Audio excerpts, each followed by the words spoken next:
Hello and welcome everyone. आज का जो टॉपिक है ब्लॉक्ड आईटीसी, यानी कि आप जो गुड्स और सर्विसेज जो आप लेते हैं किसी से भी, उसका आपको इनपुट क्रेडिट मिलता है। अगर वो जीएसटी रजिस्टर्ड जीएसटी डीलर से ले रहे हैं आप, तो आप जीएसटी के साथ इनवॉइस को पे करते हैं और उस इनवॉइस को आपका इनपुट क्रेडिट मिल जाता है जब आप आउटवर्ड सप्लाई देते हैं उस टाइम पे। बट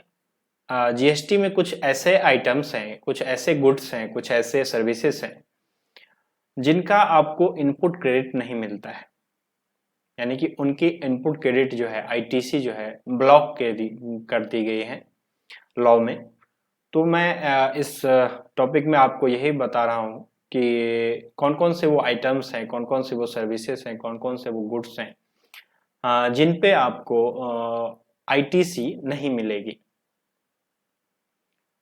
फर्स्ट जो इसमें लिस्ट में है वो है मोटर व्हीकल्स। और वो मोटर व्हीकल्स कौन से? Motor vehicles used for passenger transportation having seating capacity less than 13। मतलब पैसेंजर ट्रांसपोर्ट के लिए जो मोटर व्हीकल हैं, मोटर व्हीकल्स जो पैसेंजर ट्रांसपोर्टेशन के लिए यूज किए जाते हैं और जिनकी सीटिंग कैपेसिटी यानी कि जिसमें 13 से कम लोग 13 या 13 से कम लोग उसमें बैठ सकते हैं, ऐसे जो मोटर व्हीकल्स हैं उनके लिए आपका आईटीसी ब्लॉक्ड है। यानी कि अगर आप कार कोई परचेज करते हैं, जस्ट लाइक आपने कोई छोटी कार परचेज की, आपने वैगन आर परचेज किया आपने ऑफिस के लिए, और बिलिंग भी कराई आपने ऑफिस के नाम पे, उसमें जीएसटीएन भी है, आपने पे भी किया, बट उस जीएसटी का आपको इनपुट टैक्स क्रेडिट नहीं मिलता है। वो लॉ में ऐसा मेंशन किया गया है और उसको आपको यूज नहीं करना होता है। उस इनपुट टैक्स क्रेडिट को जब आप आउटवर्ड सप्लाई करते हैं उसमें से आपको माइनस नहीं करना होता है। इसके कुछ एक्सेप्शंस हैं, उन एक्सेप्शंस को देखते हैं हम लोग कि कौन कौन से केसेस में आपको इन मोटर व्हीकल्स पे आपको इनपुट टैक्स क्रेडिट अलाउ हो जाता है। तो फर्स्ट है making further taxable supply of such motor vehicles, यानी कि जो कार डीलर्स होते हैं, जो कार के शोरूम्स वाले होते हैं, वो भी कार परचेज करते हैं जो मैन्युफैक्चरर होते हैं उनसे, और आगे आपको सेल करते हैं। तो उनके केस में,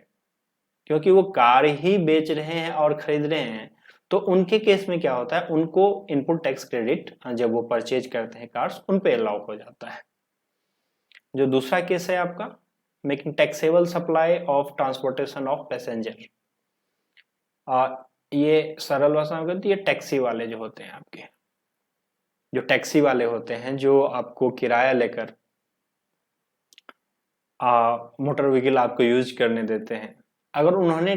परचेज किया है कोई कार, जैसे वैगन आर वगैरह जो उबेर और ओला में यूज होता है, तो वो लोग जो परचेज करते हैं तो उनको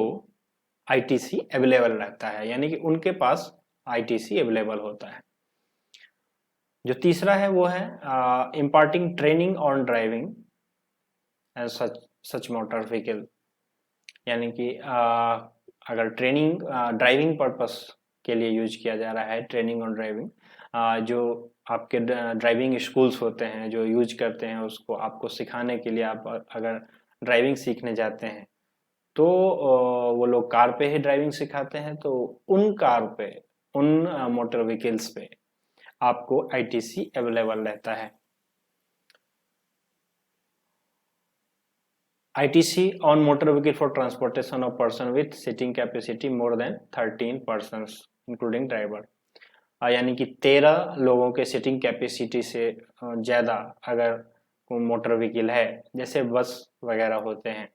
जैसे ट्रेवलर होता है जिसमें 20-25 लोग बैठ सकते हैं, तो उस टाइप की जो भी ये मोटर व्हीकल्स हैं पैसेंजर ट्रांसपोर्टेशन के लिए, उन पे आपको आईटीसी अवेलेबल रहता है। और जो लास्ट है कि other then in eligible motor vehicle, यानी कि मोटर व्हीकल में आपका जो यूज किया गया है वो पैसेंजर ट्रांसपोर्टेशन होता है, यानी कि उसके अलावा जैसे गुड्स, जैसे ट्रांसपोर्टेशन ऑफ गुड्स, यानी कि ट्रक ट्रक वगैरह जो होता है, ट्रक डंपर्स होते हैं, टिपर्स होते हैं, जेसीबी हो गया आपका, इस तरह के जो भी व्हीकल्स होते हैं जो आपके कॉमर्शियल यूज में यूज होते हैं, उन सब व्हीकल्स पे, मोटर व्हीकल्स पे आपको इनपुट टैक्स क्रेडिट अलाउ हो जाता है। अगर आपकी मोटर व्हीकल इन एलिजिबल है आईटीसी के लिए, अगर आपने परचेज किया और आपके आईटीसी आपको नहीं मिल सकते, जो हमने पीछे देखा है, तो आपको general insurance, servicing, repair, maintenance, इस तरह के खर्चे पे भी आपको आईटीसी नहीं मिलेगी। इसके एक्सेप्शंस जो हैं ये है कि जो हमने पीछे पढ़े हैं जो भी एक्सेप्शंस, उसी तरह के यहाँ भी हैं कि अगर वो किसी एलिजिबल मोटर व्हीकल के लिए यूज हो रहा है, जैसे टैक्सी में अगर यूज हो रहा है, तो उसके लिए फिर आपको general insurance, servicing, repair, maintenance का भी एक्सपेंस का आपको आईटीसी अलाउ हो जाएगा। अगर वो मैन्युफैक्चरर है और अगर वो सप्लायर ऑफ जनरल इंश्योरेंस है और उसने जनरल इंश्योरेंस के कंपनी से इंश्योरेंस का सर्विस लिया है, तो उसको भी आईटीसी अलाउ हो जाएगा।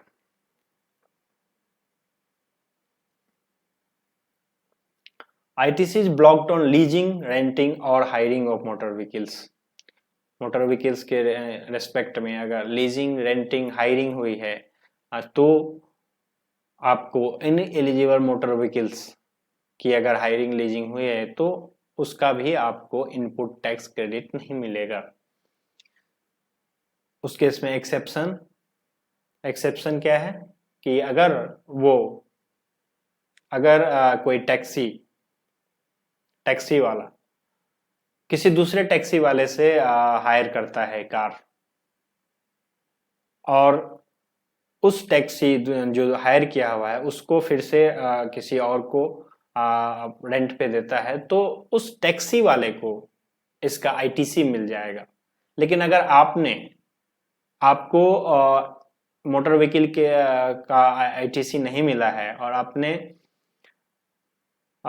आप उस कैटेगरी में फॉल करते हैं और आपने लीजिंग, रेंटिंग या हायरिंग किया है किसी भी मोटर व्हीकल का, तो आपको उसका भी उस पे जो आपने जीएसटी पे करेंगे उसका भी आपको इनपुट टैक्स क्रेडिट नहीं मिलेगा। ITC on such service allowed in case of सब कॉन्ट्रैक्टिंग, वही हो गया अगर किसी टैक्सी वाले ने दूसरे का लिया है। ऊपर भी वही उसी को डिफाइन किया गया है कि अगर आपने इस तरह की कोई सर्विसेज, लीजिंग, रेंटिंग, हायरिंग की सर्विसेज आगे आउटवार्ड सप्लाई करने के लिए ली है, तो आपको सेम लाइन में अगर आउटवार्ड सप्लाई करते हैं तो आपको आईटीसी अवेलेबल होगा। और service provided by employer to a employ under a statutory obligation, just like क्या होता है कि जो कॉल सेंटर्स होते हैं, जो नाइट में ड्यूटी करने वाले जो लोग होते हैं, उनको कैब फैसिलिटी दी जाती है। आप देखते होंगे कि उनको कैब फैसिलिटी दी जाती है। तो इन दैट केस में कि कैब हायर करने के लिए उन कंपनियों को, जो कंपनियों ने हायर किया होगा, उनको इसका बेनिफिट, आईटीसी का बेनिफिट उन लोगों को अवेलेबल रहता है। तो ये था मोटर व्हीकल्स से रिलेटेड सारा का सारा आपका जो इनएलिजिबिलिटी है उसके बारे में। इसमें कुछ एग्जांपल्स हैं, उसके थ्रू हम लोग देखते हैं कि किस पे एलिजिबल होता है, किस पे नॉट एलिजिबल होता है। A businessman purchase car for purpose of his businesses, just like आप ये कर लें कि सीए या सीएस, इस तरह के लोग जो कार परचेज करते हैं और वो कंपनी के नाम पे ही ले लेते हैं कार, लेकिन उसका आप उस सीए या सीएस को या बिजनेसमैन जो होता है उनको जीएसटी का, इनपुट टैक्स क्रेडिट का अलाउंस नहीं होता है। वो क्या करते हैं, वो पूरी की पूरी जो कॉस्ट होती है कार की, वो फिक्स एसेट्स बना देते हैं और उस पे आप डिप्रिसिएशन चार्ज कर लेते हैं। तो कार का जो अगर कोई बिजनेसमैन परचेज कर रहा है बिजनेस के लिए, तो क्रेडिट इन एलिजिबल होता है, मतलब क्रेडिट नहीं मिलेगा आपको। A dealer of car purchase a car in course of his business, जैसा कि आप पहले मैंने बता दिया कि डीलर जो होता है उसको मोटर व्हीकल्स जो पैसेंजर के लिए बने होते हैं उन पे एलिजिबल होता है उसका credit. Company dealing in manufacture of goods purchase a lorry for transportation, वहाँ स्पेसिफिकली यह लिखा हुआ है कि ट्रांसपोर्टेशन ऑफ पैसेंजर के लिए अगर कोई मोटर व्हीकल है तो ही ब्लॉक्ड होता है क्रेडिट। तो अगर कोई भी गुड्स के लिए, गुड्स ट्रांसपोर्टेशन के लिए अगर कोई लॉरी खरीदता है, कोई ट्रक खरीद रहा है, तो आपको उसका आईटीसी अवेलेबल रहता है। One car purchase by Uber, वही टैक्सी वालों को, अगर टैक्सी में यूज कर रहे हैं आप कार, तो आपको उसका आईटीसी अवेलेबल होता है। तो ये था पूरा समरी आपका मोटर व्हीकल का, कि मोटर व्हीकल पे किस कंडीशन में आपको आईटीसी मिलेगी और किस कंडीशन में आपकी आईटीसी नहीं मिलेगी। ठीक, आगे देखते हैं।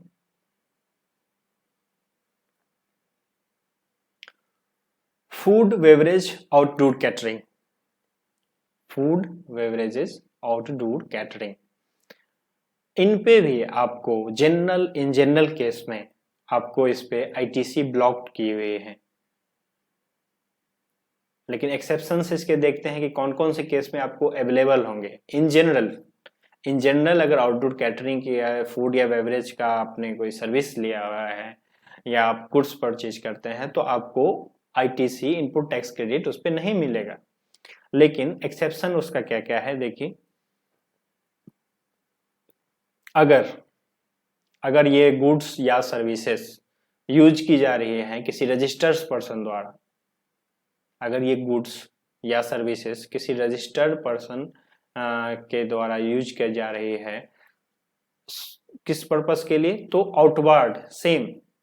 Taxable supply of same category of goods और services as an element of taxable composite और मिक्स सप्लाई, यानी कि आउटडोर कैटरिंग वाला अगर किसी दूसरे आउटडोर कैटरर का सर्विस ले रहा है तो उसे इस तरह की इसका जो है आईटीसी अवेलेबल होगा। अगर कोई आउटडोर कैटरिंग वाला किसी से सामान परचेज करता है, गुड्स परचेज करता है, फूड बेवरेजेज वगैरह, तो उसको उसका आईटीसी अवेलेबल होगा उसके पास। दूसरा जो इसका एक्सेप्शन है, गुड्स और services when provided by an employer to its employee under statutory obligation, अगर कुछ ऐसी जगह हैं जहां पे एम्प्लॉयर को अपने एम्प्लॉई के लिए फूड बेवरेजेस, फूड का वहां पे आपको सप्लाई देना ही पड़ता है, तो इन दैट केस में आपको इसका आईटीसी मिलेगा। जैसे कि कैब सर्विसेज में होती है, स्टैट्यूटरी ऑब्लिगेशन होती है, सरकार की तरफ से आपको गाइडलाइंस दी जाती है कि आपको कैब्स रखनी है, वैसे ही जहां पे ये स्टैट्यूटरी ऑब्लिगेशन है, यानी कि गवर्नमेंट की गाइडलाइंस है कि आपको फूड वहां पे प्रोवाइड करना ही है, तो इन दैट केस में आपको उसका भी आईटीसी अवेलेबल होता है। जो थर्ड है वो beauty treatment, health services, cosmetic and plastic surgery. ये सब क्या होती है, ये सब पर्सनल नेचर की चीजें होती हैं, और पर्सनल नेचर की अगर कोई भी आप सप्लाई ले रहे हैं या कोई बस गुड्स ले रहे हैं, तो उस पे इन जनरल कभी भी आपको इनपुट टैक्स क्रेडिट अवेलेबल नहीं होता है। तो अगर ये सब चीजें अगर आपने ऑफिस में आपने ली है, health services, cosmetic, plastic surgery, office के तरफ से अगर आप पेमेंट भी हो गया, तो भी उस पर जीएसटी तो वो इंक्लूड करेंगे, बट आपको ये जीएसटी नहीं मिलेगी, ये ब्लॉक्ड क्रेडिट के लिस्ट में है। तो आपको इस पे जो जीएसटी इनवॉइसेस पे लगी होंगी उसका आपको क्रेडिट नहीं मिलेगा। एक्सेप्शंस क्या होते हैं, एक्सेप्शंस वही है सेम, कि अगर इस तरह की जो ट्रीटमेंट्स हैं, हेल्थ सर्विसेज हैं, कॉस्मेटिक, प्लास्टिक सर्जरी है, किसी कोई जो सर्विस प्रोवाइडर है, जैसे ब्यूटी पार्लर होता है, वो सर्विस ले रहा है ब्यूटिशियन का, ठीक है, हेल्थ सर्विस ले रहा है डॉक्टर का, तो इन दैट केस में अगर डॉक्टर ने इनवॉइस की है हेल्थ सर्विस सप्लायर को, तो उस पे उसको आईटीसी मिल जाएगा। या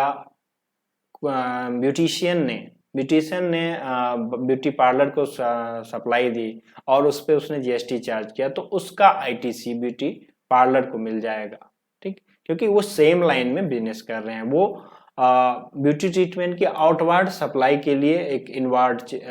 जो सप्लाई है वो ले रहे हैं, तो उस केस में उनको ये आईटीसी अवेलेबल होती है। बट इन जनरल अगर आप ब्यूटी ट्रीटमेंट लेते हैं, हेल्थ सर्विसेज लेते हैं, कॉस्मेटिक या प्लास्टिक सर्जरी करवाते हैं, तो आपको उसका इनपुट टैक्स क्रेडिट नहीं मिलेगा। Life insurance and health insurance, ये भी पर्सनल नेचर की ही चीजें होती हैं, और अगर इसका आपने सर्विस अवेल किया है तो आपको इनपुट टैक्स क्रेडिट नहीं मिलेगा। एक्सेप्शन में वही दो चीजें हैं कि अगर कोई रजिस्टर्ड पर्सन किसी और पर्सन से ले रहा है उसको फर्दर सप्लाई करने के लिए, सेम किसी और इंश्योरेंस सप्लायर से ले रहा है लाइफ इंश्योरेंस की सर्विस किसी और को आगे सप्लाई करने के लिए, अगर आप आउटवर्ड सप्लाई के लिए सेम लाइन में अगर बिजनेस कर रहे हैं तो आपको आईटीसी अवेलेबल होता है। Membership to any club, health and fitness centre, जैसे मेंबरशिप मिलती है कंट्री क्लब वगैरह, महिंद्रा क्लब, रोटरी क्लब वगैरह की जो लोग मेंबरशिप लेते हैं, तो उस केस में जो भी आपको जीएसटी पे करना पड़ रहा है उसके मेंबरशिप फी के ऊपर, उसका आपको आईटीसी अवेलेबल नहीं होगा। हेल्थ एंड फिटनेस सेंटर, जैसे अगर जिम जा रहे हैं आप और वहाँ आपने सर्विस ली है और वहाँ पे आपको जीएसटी इंक्लूडेड इनवॉइस मिल रही है, तो उस जीएसटी को आपको आईटीसी अवेल नहीं करना है उस पे। Travel benefit extended to employ on vacation such as leave और होम ट्रेवल कंसेशन, अगर एम्प्लॉय को जैसे लीव ट्रेवल कंसेशन मिलता है, उस लीव ट्रेवल कंसेशन को दिया गया है एम्प्लॉय को वेकेशन पे, तो उस ट्रेवल बेनिफिट्स जो कंपनी पे करेगी उसके लिए, उस पे भी आईटीसी का कोई क्रेडिट नहीं मिलेगा कंपनी को। Rent a cab, life insurance, health insurance, ये हमने पीछे भी पढ़ा था, life insurance, health insurance. Rent a cab का भी सर्विस, अगर कैब रेंट पे लिया जा रहा है तो उसको नहीं मिलेगा। इसमें एग्जांपल देख लीजिए आप कि director of a company book a cab Uber from office to airport for his business trip, तो ITC on Uber service eligible नहीं होता है, बट फ्लाइट की टिकट जो आपने ली है उस पे आपको आईटीसी मिल जाती है। ठीक है, क्योंकि फ्लाइट पहली बात तो उसमें मोटर वो व्हीकल जो आपका आता है वो मोर देन 13 पैसेंजर्स का होता है, तो इसीलिए फ्लाइट की टिकट पे आपको आईटीसी अवेलेबल होती है। बट आपका ने जो उबेर बुक किया, आपने जो कैब बुक किया है एयरपोर्ट तक जाने के लिए, उस पे आपको आईटीसी अवेलेबल नहीं होती है। दूसरा इसका एक an employer providing life insurance service to his employ, जैसे बहुत सारी कंपनियां क्या करती हैं कि अपने एम्प्लॉय के लिए एक ग्रुप में इंश्योरेंस लेते हैं, तो वहाँ पे आपको सस्ता में मिल जाता है, वहाँ हेल्थ इंश्योरेंस बहुत सारी कंपनियां हेल्थ इंश्योरेंस देती हैं अपने एम्प्लॉय को के लिए, तो उसका बेनिफिट जो है कंपनी को नहीं मिलता है। बट अगर किसी स्टैट्यूटरी ऑब्लिगेशन के अंदर ये सप्लाई की गई है, ये सर्विस लिया गया है किसी से, तो उसका इनपुट मिल जाएगा। Works contract service for construction of immovable property, मतलब कोई इमूवेबल प्रॉपर्टी, जैसे आपने फ्लैट बिल्डिंग बनाई है और उसके लिए वर्क कॉन्ट्रैक्ट सर्विस लिया है, तो आपको उस सर्विस पे आईटीसी आपको नहीं मिलेगी। इनपुट टैक्स क्रेडिट जो है उस सर्विस का, वर्क कॉन्ट्रैक्ट सर्विस का आपको आईटीसी नहीं मिलेगा। इसके एक्सेप्शंस देखिए, ITC on work contract service for construction of immovable property available on only on 3 situations, ये जो 3 सिचुएशंस है नीचे, इन केसेस में आपको वर्क कॉन्ट्रैक्ट का सर्विस अगर आपने लिया है तो आपको इनपुट टैक्स क्रेडिट मिल जाएगा। कब कब मिलेगा कि अगर एक वर्क कॉन्ट्रैक्टर ने किसी दूसरे वर्क कॉन्ट्रैक्टर से कोई सर्विस ली है तो उस केस में उसको आईटीसी मिल जाएगा। दूसरा क्या है, अगर आपने प्लांट मशीनरी कंस्ट्रक्शन के लिए, अगर कंस्ट्रक्शन ऑफ प्लांट मशीनरी है उस केस में आपने वर्क कॉन्ट्रैक्टर को यूज किया है, उसकी सर्विसेज को यूज किया है, तो उस केस में आपको इनपुट टैक्स क्रेडिट मिल जाएगा। और तीसरा केस कब है कि वर्क कॉन्ट्रैक्ट सर्विस कैपिटलाइज नहीं किया गया है। अगर कोई भी आपका एसेट है और उसके लिए आपने वर्क कॉन्ट्रैक्ट की सर्विस ली है और उस एसेट के साथ वर्क कॉन्ट्रैक्ट को आपने कैपिटलाइज नहीं किया है तो आपको वर्क कॉन्ट्रैक्ट सर्विस पे इनपुट क्रेडिट मिल जाएगा। Self construction of immovable property, जैसे आप अपने लिए एक बिल्डिंग बना रहे हैं तो उस बिल्डिंग पे जो भी मटेरियल, जो भी आपका जो मटेरियल ले रहे हैं उस पे जो आपने जीएसटी दिया है, या वर्क कॉन्ट्रैक्ट सर्विस ले रहे हैं उसमें जो आपने जीएसटी दिया है, उसके रिगार्डिंग में कोई भी इनपुट नहीं मिलेगी आपको।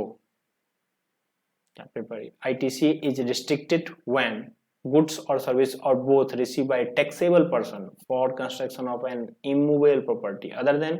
Plant and machinery on his own account even in course of furtherance of business. अगर आप खुद करवा रहे हैं इमूवेबल प्रॉपर्टी का कंस्ट्रक्शन तो भी आपको किसी भी गुड्स या सर्विस अगर आपने उसमें यूज किया है तो आपको नहीं मिलेगा other than plant and machinery. अगर प्लांट एंड मशीनरी आप बनवा रहे हैं, आप एक बड़ा सा प्लांट बना रहे हैं, आप खुद ही वर्क कॉन्ट्रैक्ट सर्विस आपने नहीं लिया है,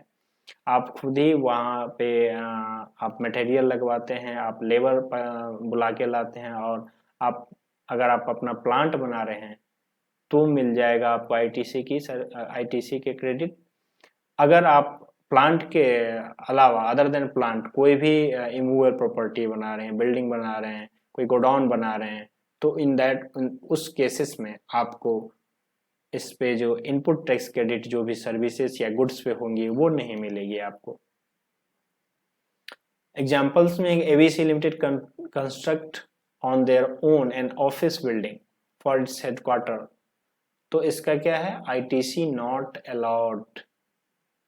ऑफिस बिल्डिंग बनाई है उन्होंने तो हेडक्वार्टर के लिए तो आईटीसी नहीं मिलेगी।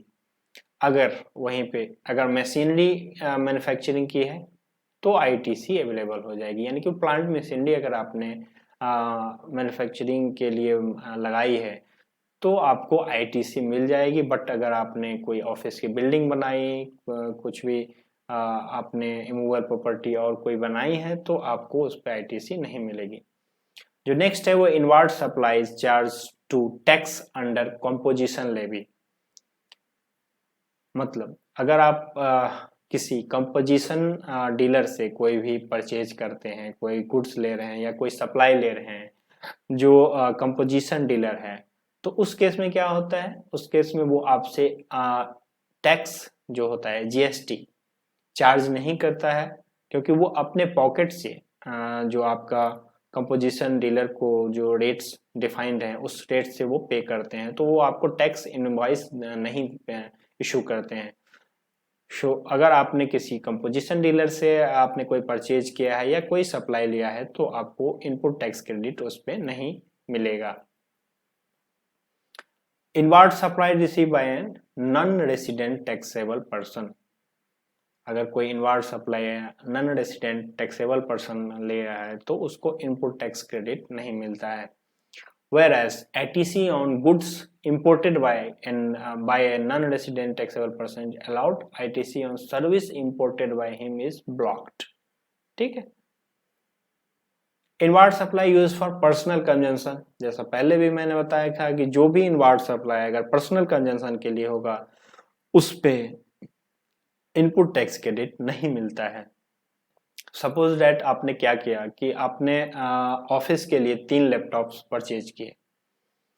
और उस इनवॉइस तो आपने 3 लैपटॉप के लिए ऑफिस के नेम पे आपने ले लिया, बट उसमें से क्या किया आपने, एक लैपटॉप अपने पर्सनल यूज के लिए उसको लेके चले गए।